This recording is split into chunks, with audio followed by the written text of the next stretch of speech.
ইতিমধ্যে অন্নপূর্ণা যোজনা নিয়ে যে সমস্ত কোয়েরি আপনাদের ছিল অনলাইন আর অফলাইন ফর্ম নিয়ে, সেই ফর্ম আজকে অফলাইন ফর্ম যে ফর্ম 12 পাতার যে ফর্ম, সেই ফর্ম ইতিমধ্যে আমাদের হাতে পৌঁছেছে এবং আপনাদের জন্য সেই ফর্মের ডিটেলস আমরা তুলে ধরার চেষ্টা করব যে এই ফর্মে কী কী জিনিস ইম্পর্ট্যান্টভাবে উল্লেখ করা হয়েছে।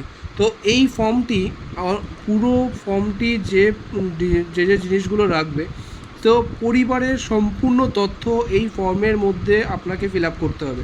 শুধুমাত্র মনে করবেন যে আপনি শুধুমাত্র যে অন্নপূর্ণা যোজনার টাকা পাবেন শুধু তার ডিটেলস দিলে হবে, কিন্তু সেটা কিন্তু একেবারেই সঠিক নয়। কেন, আগেই আমরা এখানে দেখছি পারিবারিক পরিচয়, যেখানে আপনার পরিবারের প্রধানের নাম, যেটা তার পুরো নাম, এবং তার আধার কার্ড বা সরকারি পরিচয়পত্র অনুযায়ী যে আপনার পরিবারের হেড, তাদের সম্পূর্ণ তার পরিবারের প্রধানের নাম, তার জন্ম তারিখ সেই সংখ্যা অনুযায়ী পরিবারের এই যে আগে আপনি ধরুন যে অন্নপূর্ণা যোজনার ফর্ম ফিল আপ করছেন যেই মহিলা, এবং হতে পারেন তার পারিবারিক প্রধান যে আছেন তার শ্বশুরমশাই হতে পারেন, তার স্বামী হতে পারেন, কিন্তু এখানে কিন্তু তার ডিটেলস লাগবে, তার জন্ম তারিখের প্রয়োজন।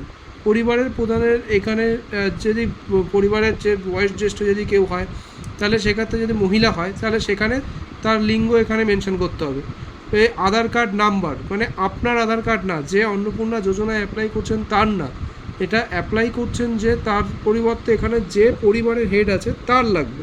ডিজিটাল রেশন কার্ডের পরিচয় আইডি, যদি ডিজিটাল রেশন কার্ড, যেটা এখন আগে যে ডিজিটাল রেশন কার্ড যেটা ছিল সেটা, পরিবারের সদস্য সংখ্যায় লিখতে বলছে। ঠিকানা, কার ঠিকানা, যে পরিবারের প্রধান তার ঠিকানা এবং তার যোগাযোগ নম্বর, নাম, বয়স, জন্ম তারিখ, লিঙ্গ, পরিবারের প্রধানের সঙ্গে আধার নম্বর, পরিবারের সকলের সদস্যের নাম এক, এখানে যা যা এটা হলো এইটা। তারপর নেক্সট, এর পরে যে ফর্ম, এটা হলো প্রথম স্টেপ।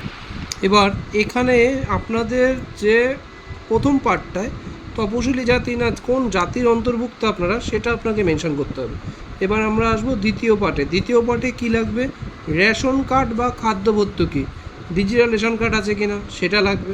যদি আপনার হ্যাঁ হয় তাহলে কোন ডিজিটাল কার্ডের দেখবেন, ডিজিটাল রেশন কার্ডের মধ্যে এই AYPH এরকম ভাগ আছে, সেটার মধ্যে কোনটা আপনি সেটা উল্লেখ করতে হবে। দ্বিতীয়ত, পরিবারের রেশন দোকান থেকে মাসিক রেশন তুলছেন কি না, যদি তোলেন তাহলে হ্যাঁ, যদি না তোলেন সেখানে নাতে ক্লিক করতে হবে। এবার আবার চলে আসবো হলো যেটা আপনার বাড়িতে কি 3টি বা তার বেশি পাকা ঘর রয়েছে। এবার দেখুন, প্রত্যেকের বাড়িতেই 3টে ঘর বা 3টে পাকা ঘর থাকতে পারে বা না থাকতে পারে, সেটা লিখতে হবে। ঘরে বসার ঘর বা শোবার ঘর মিলিয়ে তার বেশি সিমেন্টের দেওয়ালযুক্ত ছাদ রয়েছে কিনা। তাহলে দেখুন, এই জমির মালিকানা হ্যাঁ না, যদি জমির মালিকানা আপনার হয় তাহলে হ্যাঁ, বা যদি আপনি না হয় না।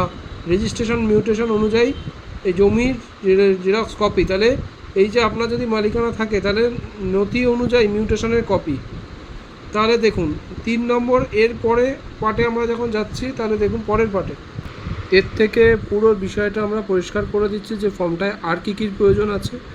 দেখতে থাকুন, যদি কোনো বিষয়ে অসুবিধা হচ্ছে তো সেই টপিকটা নিয়ে ভিডিও বানাবো। এখন শুধুমাত্র ফর্মটা আপনাদের জন্য শেয়ার করা হচ্ছে।